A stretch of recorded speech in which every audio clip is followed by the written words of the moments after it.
Hi, I'm Circe Woessner. I'm the director of the Museum of the American Military Family in Tijeras, New Mexico, and welcome. And hi, I'm Cherie Avila. I'm the museum storyteller, and we're pleased to be interviewing author Jeff Gottesfeld of the book 21 Steps. It's a beautiful picture book that he's recently written. So, our podcast is At Ease, and it focuses primarily on leisure activities.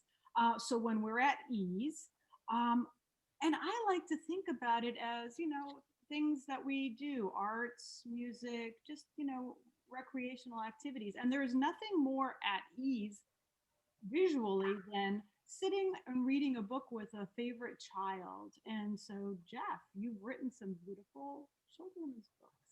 So, welcome. Yes, thank you. I mean, sometimes I think at this point in my career, I've written everything under the sun that doesn't have to do with either caterpillars or rock climbing.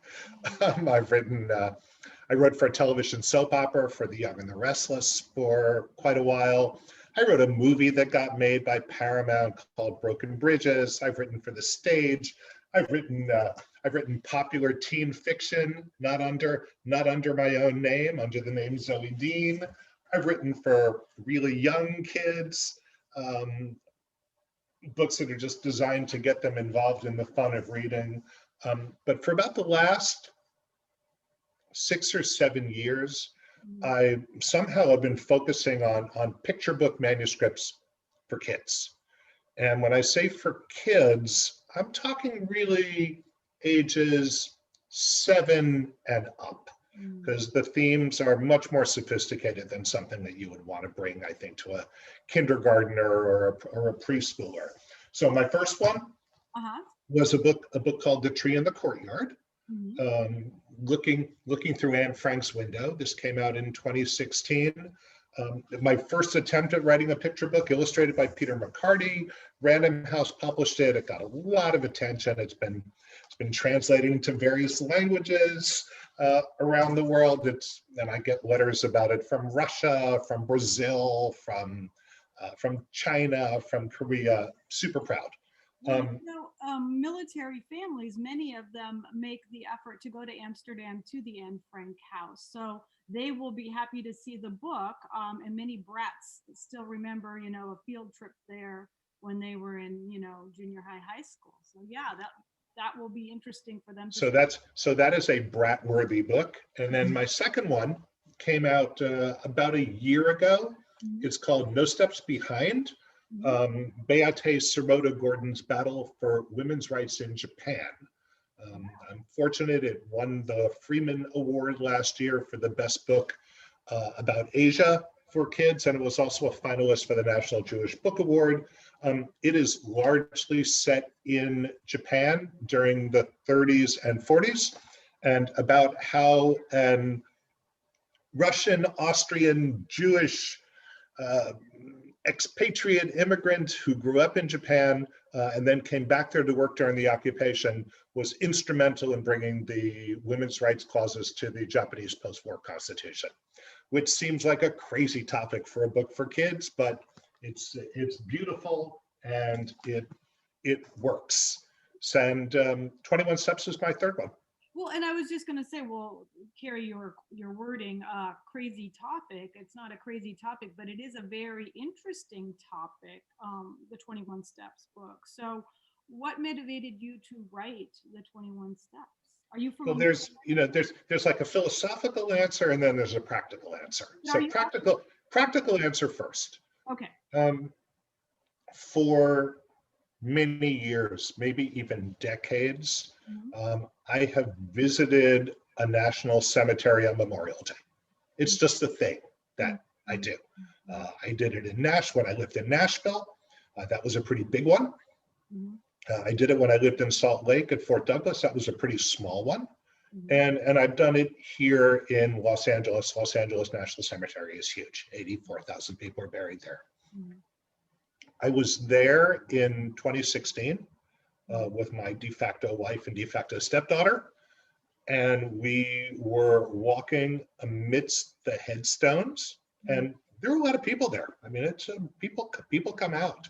And I saw a headstone that said unknown. And then I saw another headstone that said unknown. And first I was surprised that in a national cemetery like that, there would be unknown headstones.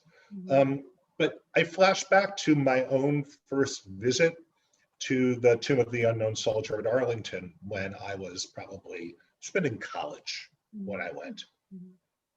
Anybody who makes that trip never forgets it. And I had never forgotten it. And I started to think about what's the story of it? How did it come about? Whose idea was it? And what about the tomb guards? And how did they get to be tomb guards? And what's their story? What are the values that drive them? And I knew instantly I had a great subject. I just knew it. So that was the impetus for the book. It took a little while to get to the text that I wanted for it, but that's what drove me practically. Philosophically, I'm a patriotic person. I believe that in general, and we've got millions and millions of people and a long history, the United States military has been a force for good in the world.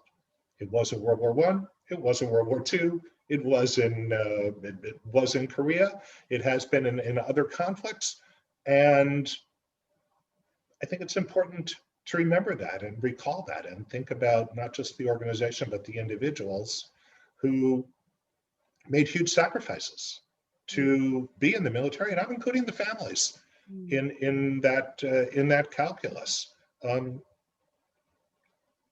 Easy to remember them sometimes, but not often the ultimate sacrifice.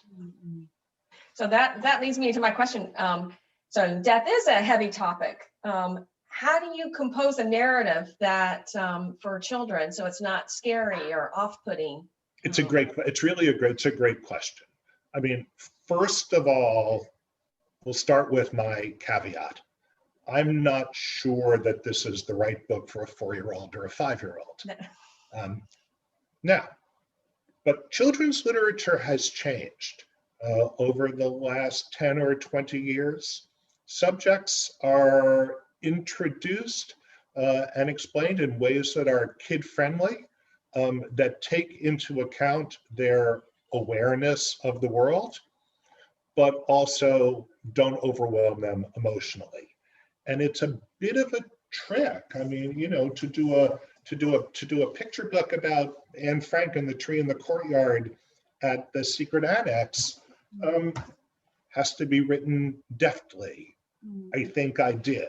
To do a book which is set in Japan during, pre-occupation and during the occupation, about the deep difficulty that Japan, for all its beauty, had in its relationship with women before the post-war constitution, or the firebombing of Tokyo, or the atomic attack on Hiroshima. But take into account that kids hear about some things, they're going to get it, so better to introduce it in a narrative that will be memorable for them. And that's what I try to do. And I think you did it very well. Thank you. I appreciate that. It's not simple. No. So your book, it seems like it's 2 stories in one. It's told from the perspective of the sentinels, the guards, but then also the unknown. Am I right, or was that? Yes, it's fortunately one story leads to the next.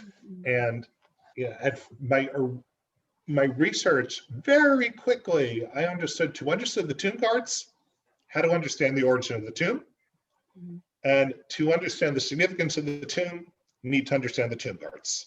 So then it was like, how do I tell the story? And sometime, I think during a school visit, maybe I'll read kids some of my early drafts of this book, because it changed a lot. Originally, I thought maybe I would tell the story with a kid visiting the tomb with his parents or her parents or a school group, and it's a terrible rainy day and the kid doesn't want to be there, but the kid goes to the tomb. It's pretty well deserted. but then meets a guard and the guard gets to explain what's going on to her or him. I wrote that. It was okay. It was okay. But it wasn't good enough. It just wasn't. The quality wasn't good enough. So I tried to think of another way in, and I'm fortunate in that, like, the tree is written from the point of view of the tree in the courtyard. I mean, that's the perspective. And my agent said, maybe, Jeff, maybe there's a way to do something like that from the point of view of the tomb. And it was like, no, but I can do it from the point of view of the first unknown. And choosing to do it that way just broke the story up for me. Right. No, it's really well done. So when you were doing, we like to talk a little bit about the process. Did you interview any of the Sentinels or any Gold Star families, or a family who has a missing in action? I did. It's a great question. And it was sort of a gutsy thing for me to look. I didn't serve in the military. When I came of age, we were an all volunteer military force at that point, and I'm not sure that my politics in my late teen years or early 20s would have even made that a possibility for me. It certainly was not encouraged in my family. But as I grew older, I hope I grew a little wiser. Living in the South had a big impact on me, on the subject, and it opened up the possibility of doing this book. Fortunately, I had a lot of support from tomb guards in doing it. There was a documentary film called The Unknowns, which came out, we must be going back 4 years, 3 or 4 years, maybe 5 years. I live in Los Angeles. I saw that it was being shown up in the Bay Area, so I drove 5 hours up there to go watch it. And a tomb guard named Steve Shodine was doing the presentation. Driving 5 hours, I guess, had an impact on him. He helped me. Ruth Robinson, who tomb guard was, I think her unmarried name was Ruth Hanks. She helped me. Colin Anthony was a tomb guard. I spoke with him for 2 hours, super helped. And then the Society of the Honor Guard, which is the organization. Once I did my homework, I approached them. They were super helpful to me, and they've endorsed the book.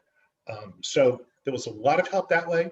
There's a lot of written material. It was easier to write 21 steps in terms of the research than, Japan during the occupation. Right.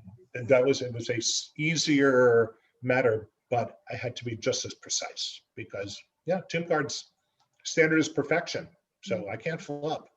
Yeah, there's a lot of mysticism, and mystique behind the tomb guards. Yeah, it's interesting, isn't it, when you think about that, because that's not something that we typically associate with our American institutions, right? I mean, in the best of all possible worlds, Congress and the Supreme Court and the White House should be highly rational places. Mystique gets attached to them, but that's not at the guts of it. Capitol is a sacred place, but the tomb's like an American shrine, right? I mean, it has an almost, in the best sense of the word, an almost religious significance for the country, as do the tomb guards. Yes, as the museum storyteller, I'm always interested in people telling their stories and how they tell their stories. And the fact that, not only in this book, your other books, you're using inanimate objects, and the perspective, from an inanimate object, which I thought was, very interesting. You talk in the book a lot about how many military families had no place to center their mourning. And the tomb stands in for that. To me, that gives me goosebumps that, that as military families, we have something that, you know, represents the sacrifices that we make as a family. And I think what you were just saying about the Arlington National Cemetery being kind of like a religious symbol, you know, for the military. And I think not only is it that, it brings us together. You know, I know that with politics, you know, that have been going on, and something that's so symbolic, like the tomb of the unknown soldier, really allows us to come together, you know, and find that common thread, find that unifying force that sometimes, you know, it's hard to see, you know, with so can you talk more about that symbology that's throughout the book with the tomb? I can. And, you know, your first point is an important one, and one that I think maybe that's important for young people to understand.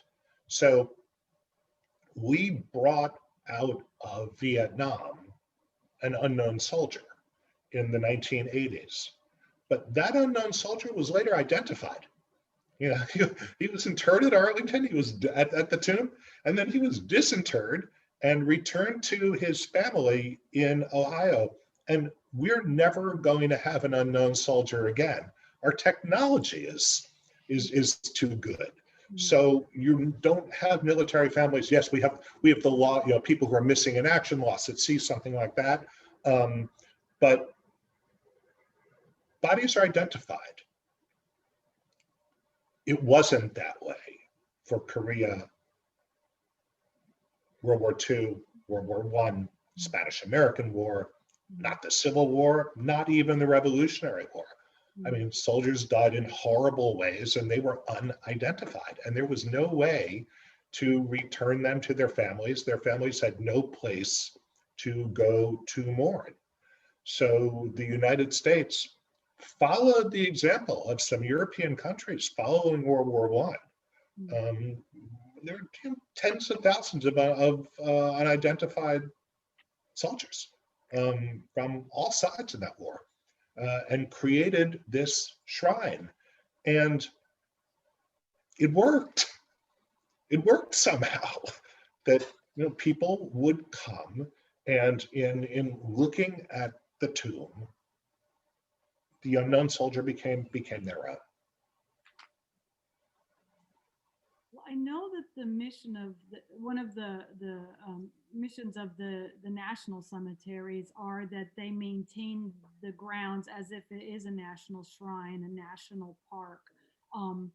I read somewhere that actually in the 19th century, it was pretty common for people to go to cemeteries to picnic and to have a you know, there were theories, you know, maybe it was coolness and shade, and, you know, the cemetery was a pretty place in an urban setting. But also because death was so constant in you know, prior to antibiotics and things like that, that a lot of times people chose to go to the cemeteries to break bread with family and friends, living and dead ones. And so I was wondering if that happened in Arlington. Do you know? Yeah, that was well. People are people, right? So the tomb opened to the public on Armistice Day, November 11th, 1921. And it was not exactly the same structure that it is now.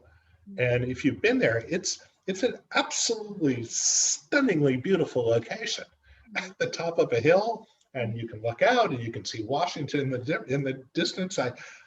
It takes a really cynical person not to get a tear in their eye standing there looking at this. However, you know, people are people. Well, read something from the book. This is the spread that Matt Taveres did of this. People, though, forget easily. My tomb stands on a hill crest. It did not take long for visitors to come for the view and not the meeting. Some brought picnics, feasting gaily above my bones. Volunteers put a stop to that desecration, but as the plaza emptied in the gloaming, I lay alone with my war, mustard gas and barbed wire, bayonet charges, and names unanswered at roll call. So you're right. People would come to cemeteries, and this particular tomb was made to be different. Yeah, and I think another difference is when you're coming to visit family or when you're just using it as a park. Oh, You know what I mean? I think what you're describing in the book is more of people not really respecting the significance of it and just doing it for the beauty of the nature surrounding it, as opposed, I think, Circe, what you're talking more is of family using the cemetery to come together as a family. You know, I think there's a little. It's an excellent point. Yeah, my father and brother recently were on, a couple of years ago, on the honor flight. I don't know if you're familiar with what that is. I do know what that is, yes. Yeah, and so that whole experience was quite emotional for me. I mean, I didn't even go. I just kind of, was family of people that went. And I didn't know this either. I had been there myself to Arlington a few times, but I didn't realize that they have a special salute for the veterans when they come. Did you know that? I did not know that. Yeah, they like shuffle their feet. And really? So because when the people from the honor flight, if you're on an honor flight, you have to be in a wheelchair. So right. My dad is in his 80s, so he was fine with being in a wheelchair, but my brother, who is medically retired, and he's younger, he's 59, and he's like, I am not sitting in a wheelchair, but he is medically retired because he is he's not doing well, but he I am not going to sit in a wheelchair. So he pushed my dad's, but they're both military, and so they had said that so they have the row of wheelchairs of all the veterans on the honor flight, and as the soldiers walk by, they like shuffle for their feet. So they told him, before you go, that's saluting you and your sacrifice for the country. So that's one of the things that Matt did exquisitely well in the book. Where are we? Let me see if I can find the spread. So there it is.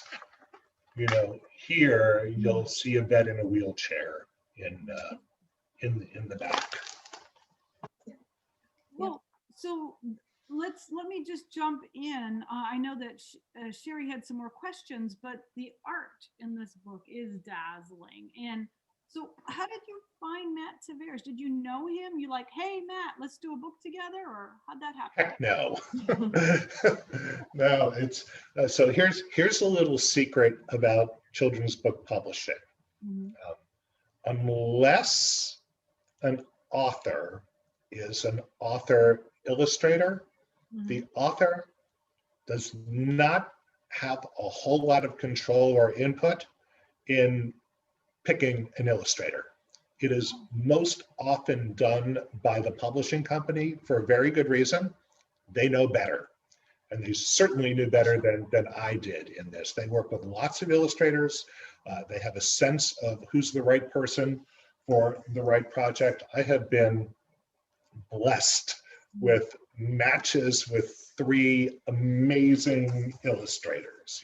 I mean, all that Matt Taveres all that Peter McCarty's art in The Tree did was, win a New York Times Best Illustrated Book of 2016. And Sheila Watanto was a new illustrator who did the Beate Sirota Gordon. I mean, she's unbelievable how good she is. And for Taveres, Candlewick thought he was the right illustrator. Of course, I knew who he was. And he accepted and dove in completely. He spent 2 or 3 days in Washington. I think maybe made 2 trips. Spent a couple of days in Tomb Guard quarters. He was able to visit there and took photographs. And he, the Tomb Guard standard is perfection. Matt's standard, perfection. And my standard, perfection. So he was the ideal illustrator for this. And I was able to talk to him at times as we worked along. That's not always the case. For the tree in the courtyard, I don't think I had a conversation with Peter McCarty until the art was done, which is good because it turned out amazingly on that. But Matt he had some questions for me, and we had to be perfect here. We couldn't screw anything up. So he was willing to make changes, and we had tune guards reviewing the art as we went along, and by the time we were done, close to perfect as could be. So do you have a favorite illustration? And if you do, I do. It shifts from day to day. Today's favorite illustration is this spread of the cortege of the first unknown being moved by horses from the capital to the tomb. Pavement is wet. There's incredible reflections. There's a crowd in the background. And I love it because it's hard to make out the faces in it, which is dead on for what this book is about. Right. Because it's a book about self-effacement in many ways, literally and figuratively. So that spread, how he did that is, I could stare at it for 20 minutes. It's like a museum painting. Yeah. So that was what I was going to talk about. One of the themes of the book is about, effacement of identity for something larger. So I appreciate you talking about and sharing that picture. Do you have a favorite paragraph or sentence of the book that you can read aloud to us? Besides the ones you've already read. Right. So the good news is, I don't hate to read this book aloud, which is different from my other books, at least so far. Typically, after something comes out, it is not easy for me to read it because I just want to take a pen and start marking things up. There are mistakes that I made, changes I could have made, bad word choice, something like that. And in a picture book, you're dealing with maybe 1,000 words. Every word counts. So far with 21 Steps, that hasn't happened. So let me read you for the moment today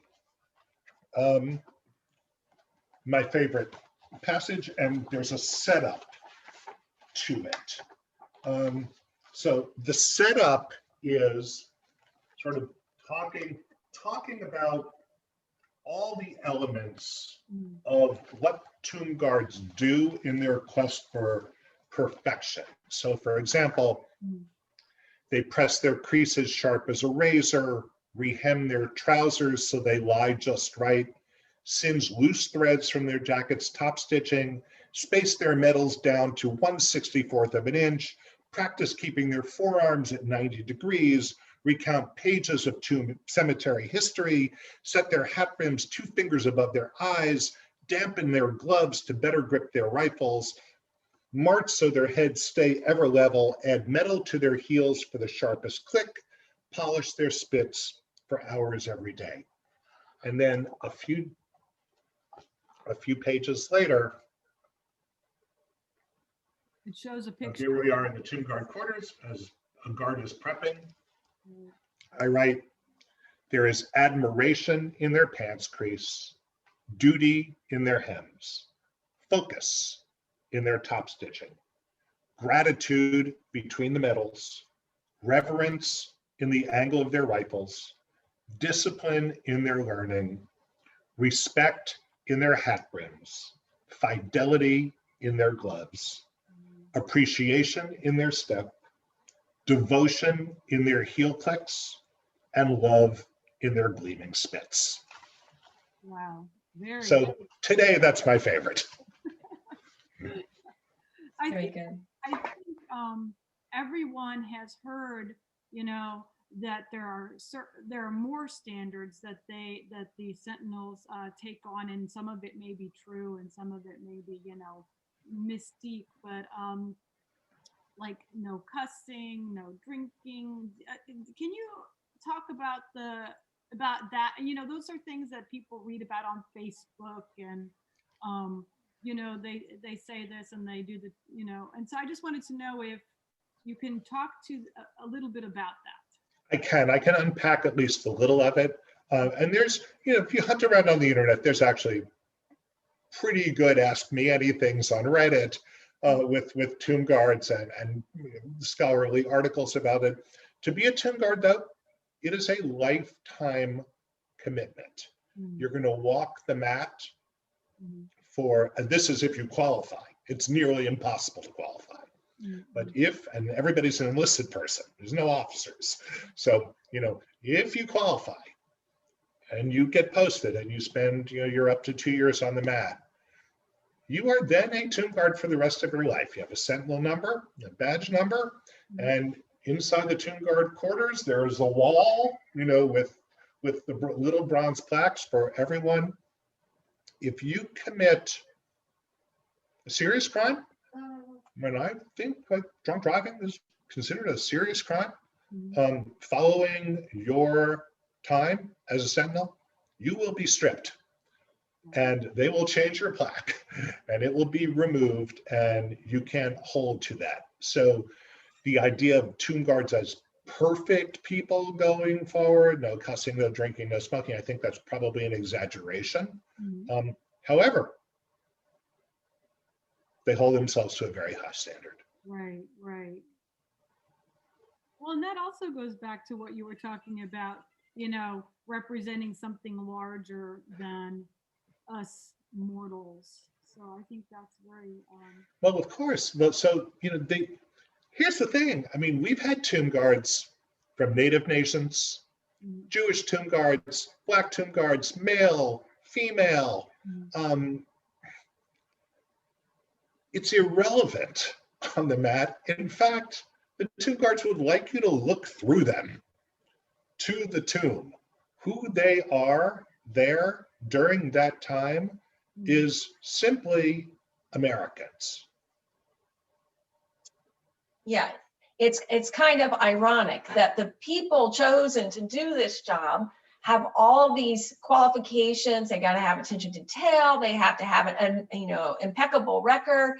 They have to be the best of the best. But yet their job is to be unseen.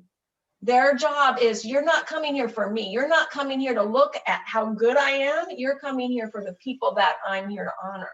You know what I mean? So it's kind of ironic. You got to have all these qualifications. You got to be the best of the best, but you're not here to look at me. You're here to look at them. Because I think that's why you have to continue this character, this high character afterwards, because you're representing the people that can't do it themselves. They can't go on with their life. Their life is over, but you're the representation of that.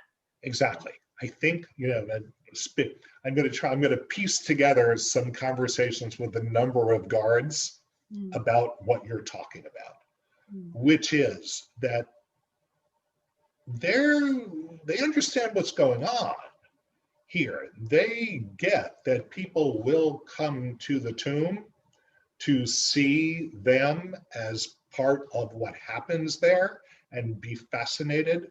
But the hope is, at some point, they'll be seen through, and people's attention will go to the tomb and understand why they are there and why all the 21s. So they're part of it, but they're not the focal point here. And I come from military families. I understand that that's the way it is. Yeah, right. We hear a lot growing up, be seen and not heard, but not the best part of being in a military family. No, look, it's a gigantic challenge, and I think too many people in our country do not understand the sacrifice that military families are making, and not just when we're in a shooting war. You know, Right. the idea that at any time, husband, wife, son, daughter, son could be deployed. It's like being a fireman or a firefighter in some ways. That you don't know when the next thing is going to happen, and there is always a risk. And the things that may be important to you as a person actually get subsumed in pursuit of what's most important for the country. Well, and It's really something, which is why the tune becomes so important to military families. It's that service. The service member will tell you they joined to serve, and then many of them, when they get out, they continue to serve. They go into they work at the VA, they work for the government, they start organizations to help veterans further. So the service continues, and so it is an ideal. We're serving. It's a special kind of service that I think really could stand to be underscored. Because young people care, and they care about service. They do a lot of volunteer work. They're concerned about the planet. They're concerned. They're wonderful in terms of tolerance of one another and compassion and kindness. But the idea that you're going to do service, and if you're not happy with what you're assigned to do, tough in a way, right? I mean, you have signed up, you are going to do what your country asks you to do. That's a special kind of commitment. So at the museum, we've just recently added a new member who's actually a student, Pennsylvania State, right, Circe? Yeah, Penn State. And he's doing a podcast interviewing, children as not children dependents. There's a transition from in the family to college and on their own, and it's very interesting at such a young age. And they do have, I know my own nieces, and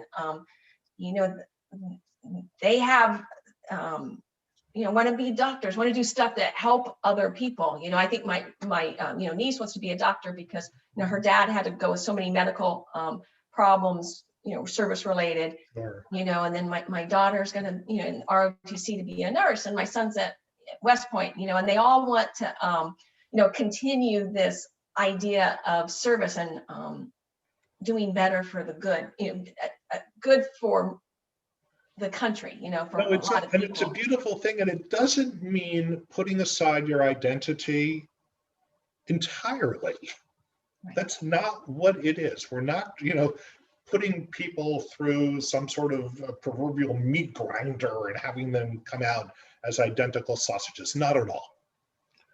But it's that idea that, like, for a time, you're going to focus on something bigger than different, bigger, larger, with the possibility, with the reality of sacrifice that's attached to it. And those were the kinds of values I wanted to explore in this book, and what I hope young people will come away with. We're actually doing a project this year at the museum, and it is looking at the cohesive military services, but it's looking at the individuals, their identity, gender, race, religion, culture, ethnicity. And so it was interesting that you said that, because we have just launched it this week. And so stay tuned. You'll hear more from us on our project. Cherie, did you have any more questions? Or I think this is fascinating. So if you had to just put it in a nutshell, what do you want the reader to understand by the time they come to the end of 21 steps? It's a great question. So I'm doing something when I talk to schools with this book. If the schools are willing, and so far they're 100% willing, that I call the Tune Guard Values Project. And the Tune Guard Values Project is this. I will read my book, and I'll talk about it. I'll show a PowerPoint. And the Values Project asks students to pick a tomb guard value that you've learned from this book.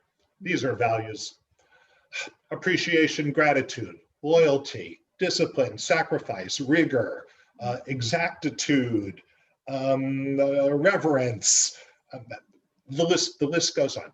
Pick a tomb guard value, apply it to their life for 2 days in one way or another.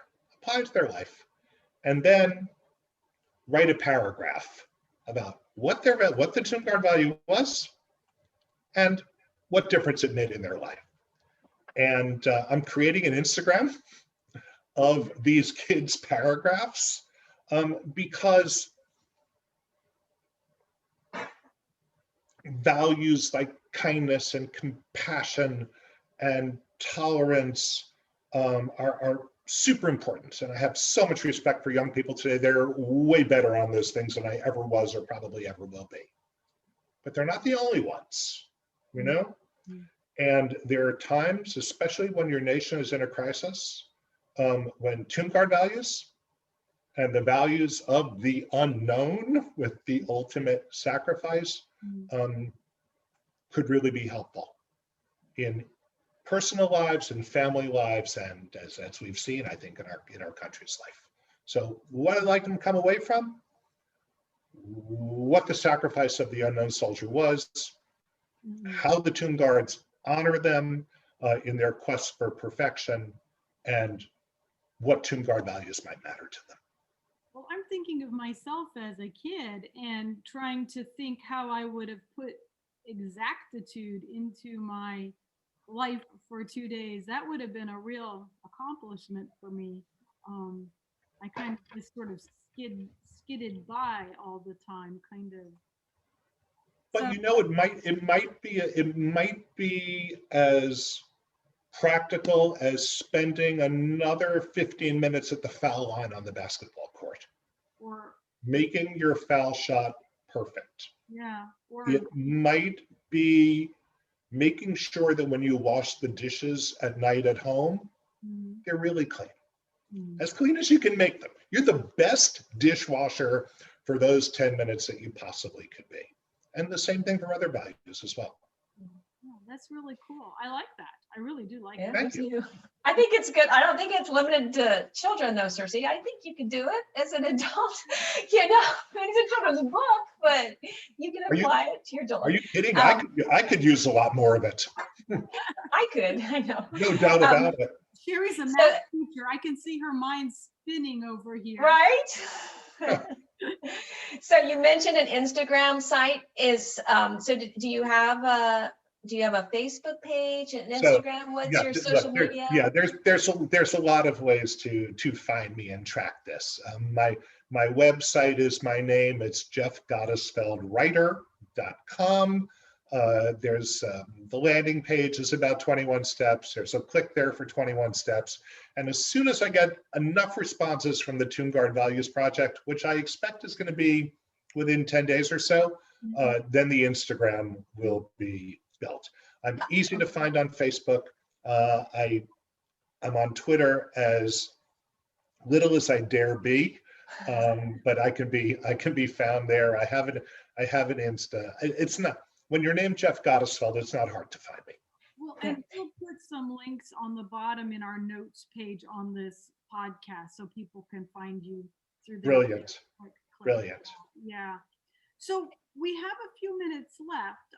Is there anything you wanted to add, that you'd like our viewers to know about you or any of your projects? I mean, we've covered an awful lot and it's wonderful, but this is your moment to give us any information that Cherie and I didn't ask you a question. Oh, I'm just, I'm writing away. I mean, if you look at the tree in the courtyard and you look at Steps Behind and you look at 21 Steps, there's sort of a thrust to what I'm doing here, or at least trying to do with my writing.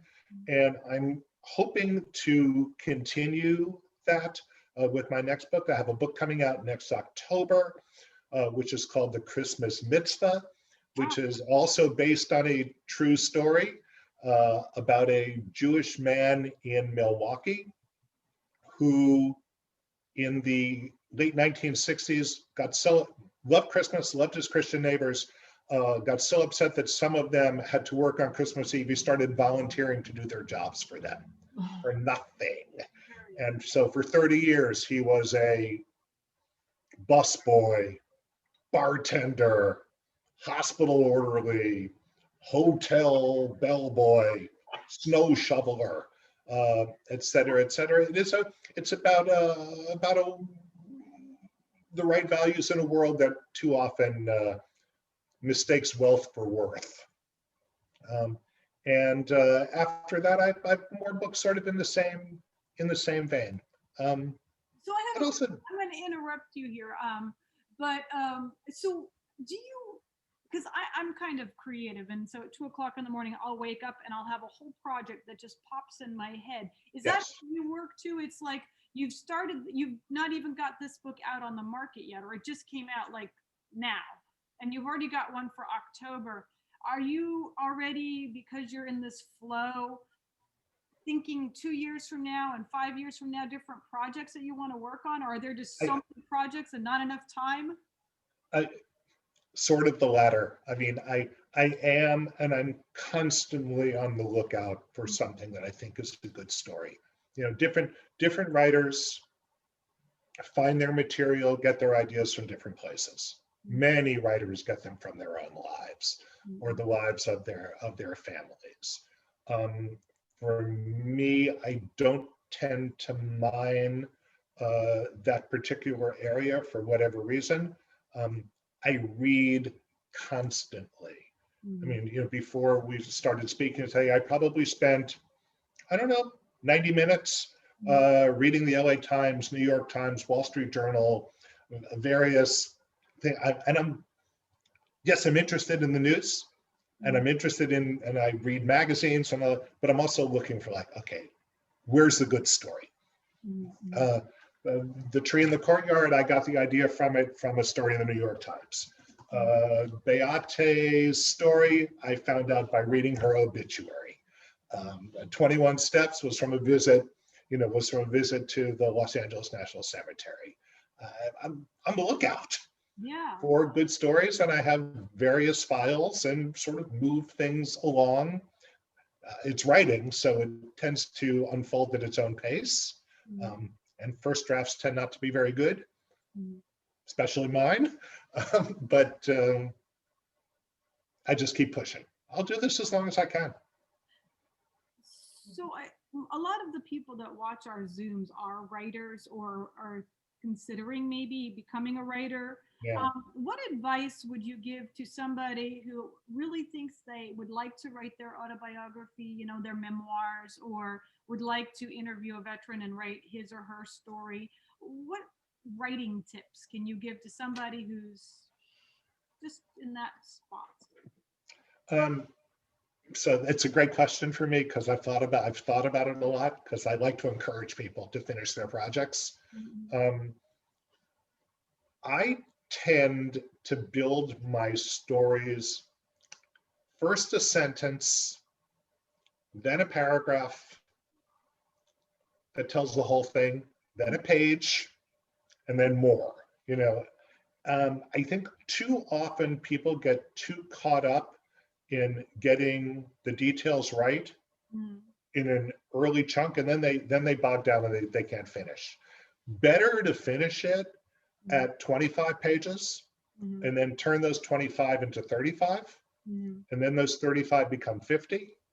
And then they become 75, and you build it out, and then you'll know when you're done with it, rather than get bogged down on a 400-page memoir that's in your head and, you know, you run out of steam at page 22.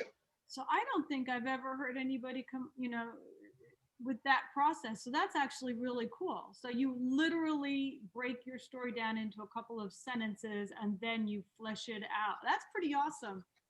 This is the story of the tomb of the unknown soldier at Arlington National Cemetery and the tomb guards who guard it 24/7, 365, as told through the eyes of the first unknown. There it is. It's in a sentence. Wow. what it's about. And I mean, personally, I outline very carefully. Harder for picture books than for a book like this. Can you read that name to us? Because there's a glare. So what is?